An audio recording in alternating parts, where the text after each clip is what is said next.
Fala pessoal, o GM Evandro aqui, bora pro nosso vídeo de hoje da saga na busca do top 3 do mundo de partidas rápidas aqui no chess.com, as partidas de 10 minutos. E aí, será que vamos conseguir chegar nesse top 3? Estamos aí top 5 do mundo nesse momento com 2.804 de rating. Vamos lá, vamos ver se eu consigo avançar mais, voltar ao nosso maior rating aqui da saga. Vou lançar o desafio, então o desafio está lançado, procurando aí um oponente que tenha pelo menos seus 2.404 de rating. Vamos ver se aparece alguém por aqui. Enquanto isso, ontem liberei um vídeo aqui no canal, iniciando uma nova série, jogando partidas de 3 minutos, buscando ali chegar nos 3.000 de rating. Eu vi que vocês curtiram essa série, então vai ter uma continuidade ali também. Claro que essa aqui continua sendo a nossa série principal, mas pretendo liberar alguns episódios dessa nova série também. Vamos lá, surgiu aí um oponente de 2.417, ele está jogando aí uma siciliana, vamos jogar aí a variante Rossolimo com ele. Eu vou rocar agora e fazer o lance torre 1. Bom, eu acredito que eu já joguei em torneios essa posição, é uma posição interessante até. Tomar em C6 agora, lance bem típico aí da Rossolimo. E aí ele toma com o peão de D. Bom, essa partida vai levar para um jogo bem posicional, onde ele tem aí o par de bispos, eu tenho a melhor estrutura de peões. E agora como que nós vamos jogar? Acredito que D3 é um lance, faz bastante sentido. Eu vou colocar os peões em casas brancas e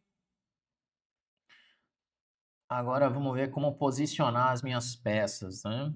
Eu acredito que eu posso jogar com cavalo D2 para cavalo C4 e deixar a possibilidade de fazer um bispo D2 e bispo C3 depois. Eu vou começar com o cavalo de BD2, com essa ideia de ter um cavalo C4 em muitas posições. Ele fez aí o cavalo F6, pois ele quer jogar com o cavalo D7. E vamos lá, vou fazer cavalo C4. E agora eu tenho esse plano que eu falei de jogar com bispo D2, bispo C3, pode ser uma opção. Acredito que eu vou fazer um bispo D2. Deixa a possibilidade de fazer um dama C1 também para bispo H6, trocar o bispo de casas pretas. Sempre faz sentido trocar esse bispo. Aqui ele não leva um tático. Olha só, ele jogou cavalo F8. Ele tem uma ideia estratégica que é bem interessante, que é a ideia de jogar cavalo E6, para colocar esse cavalo em D4. Mas se eu jogar agora o cavalo por E5, o que ele pretende fazer? Pois cavalo por E5, bispo E5, cavalo E5, dama E5, bispo C3, eu ataco a dama e tá caindo a torre lá em A8, né?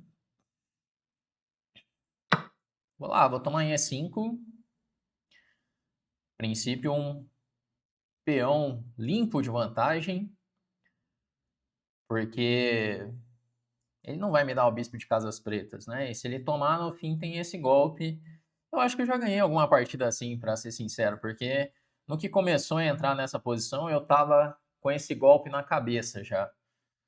Que teve alguma partida, algum blitz, talvez, que eu tenha dado esse golpe. O cara tá entrando ali como se nada tivesse acontecendo. Vai cair a torre de H8, né? E agora ele vai levar E5 ainda. Fazer E5. Reizão no centro, vamos já abrir aqui a posição. E o meu bispo ele tá voltando pro jogo. Ele tá muito perdido agora. Eu tenho aí uma qualidade a mais. E possibilidade de ataque ainda, porque ele tá com o rei ali todo aberto. Caramba, ele jogou bispo E6. Agora eu tenho a opção até de tomar de peão ou de bispo. Não sei qual é a mais interessante, né? Porque se eu tomar de bispo, ele não roca nunca mais. Se eu tomar de peão, eu tô abrindo a coluna E. Por exemplo, peão toma, dama D7. Bispo G7, roque grande. Pelo menos ele roca grande nessa, né? Eu vou tomar de bispo, pois depois disso ele não pode mais rocar grande. E agora eu posso tentar abrir essa posição, né? Jogar um dama D2, talvez. Para conectar as peças. Ter ideia de dama 5. Vou jogar o dama D2. É um lance que parece fazer muito sentido aqui. E contra esse... temos um bispo H4, que pode ser uma ideia. Porque, de novo, ele está tentando tomar em F6 e rocar grande. Essa seria a ideia dele. Acredito que eu vou jogar esse. Jogo o bispo H4 para manter aí esse rei cortado, manter o rei no centro. Ele quer levar o rei para o outro lado agora. Tá querendo vir com o rei para G8. Tá fazendo uma espécie de um rock artificial. Bom, como que eu consigo matar essa posição, hein? Essa é a grande questão. Como que eu mato essa posição?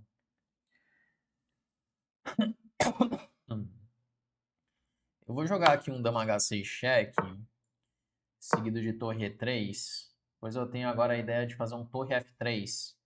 E a dama ela tá meio sem casas. Interessante, ele jogou bispo D5 para tentar vigiar a casa de F3 e não ter torre F3.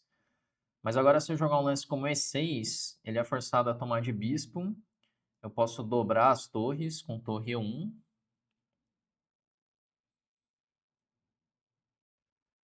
Essa é uma possibilidade. Outra possibilidade é jogar C4, que ele tem que voltar o bispo para E6. E aí eu tenho um torre F3. Ambos são lances interessantes, né? Se eu jogar E6, bispo E6, torre E1, torre E8, essa peça está cravada. E aí se eu jogo torre F3, ele ainda vai ter um dama G7. Trocar a torre E3. Tá faltando alguma coisinha assim para eu arrematar a posição. Eu vou jogar esse C4 mesmo. Ele tem que voltar. E agora eu tenho essa possibilidade aqui de jogar um torre para F3, ameaçando essa dama. Bom, a ideia dele aqui provavelmente é que se G4 ele tem cavalo E5, né? Eu vou jogar torre E1, defendendo aí o peão de E5.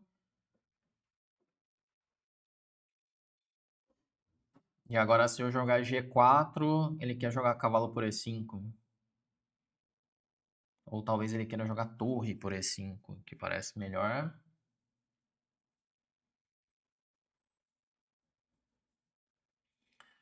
Não tô conseguindo arrematar ainda nessa posição.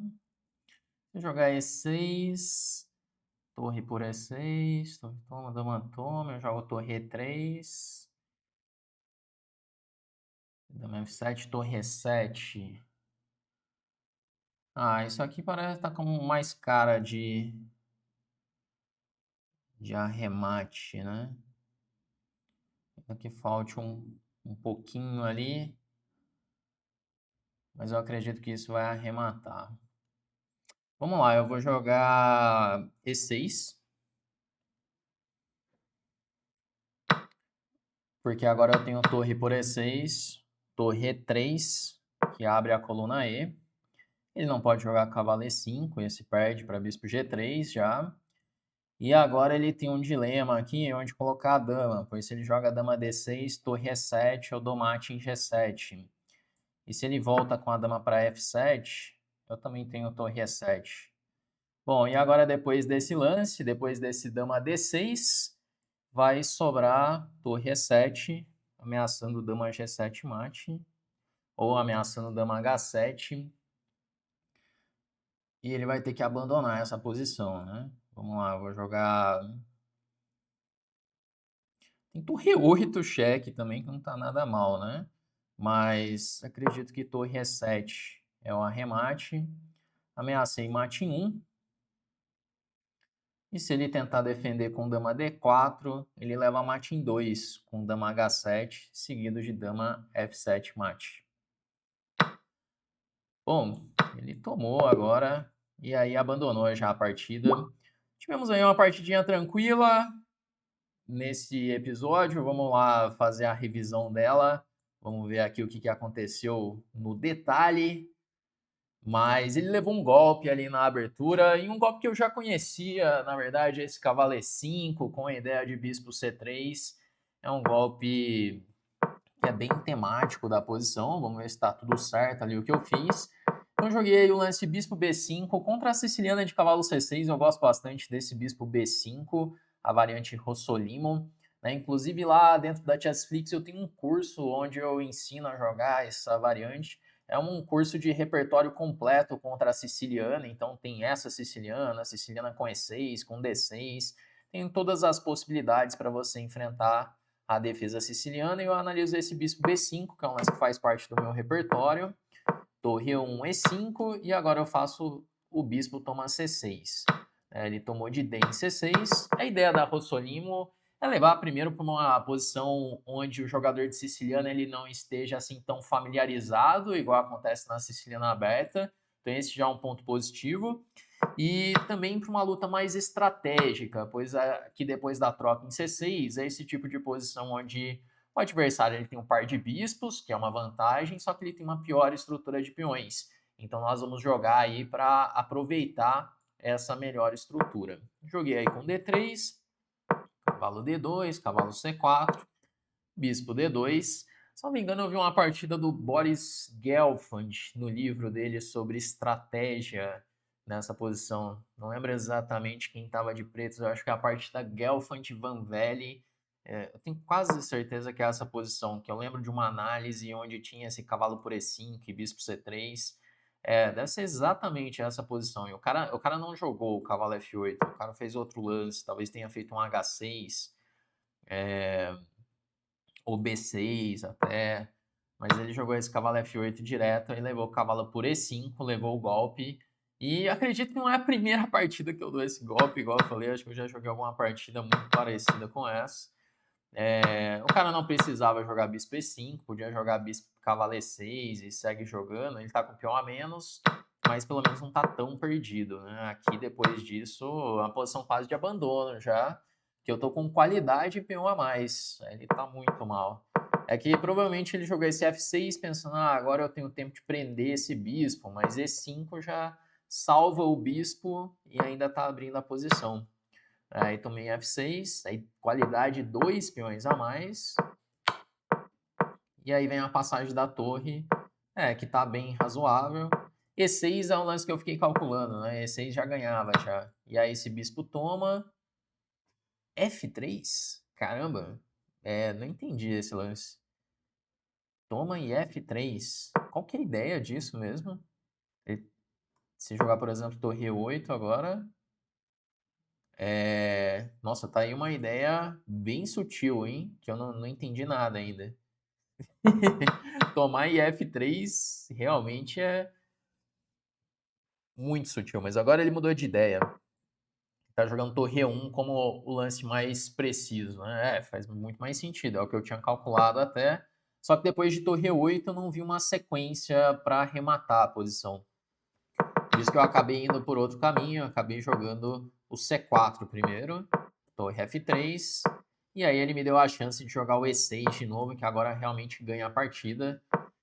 Aqui sempre tem que tomar cuidado, né? Se eu faço um lance como o G4, tá muito ganho ainda, mas ele ainda teria a torre por E5.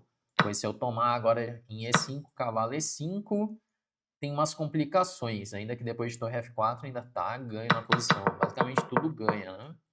Mas eu joguei o mais concreto aqui, o mais preciso, o E6, seguido de torre E3. Se ele levar a dama para F7 agora, ele está levando torre E7.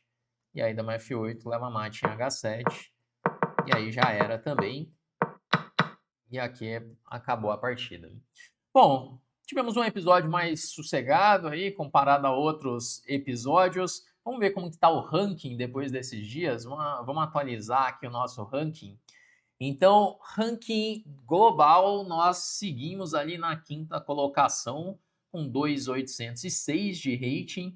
O SUP está ali com 2.819, então temos que voltar ali para o nosso melhor rating, tentar voltar aí para o top 4, para então mirar ali no terceiro colocado, que está com 2.884. Tem muito chão aí pela frente, vamos ver se eu consigo chegar nisso.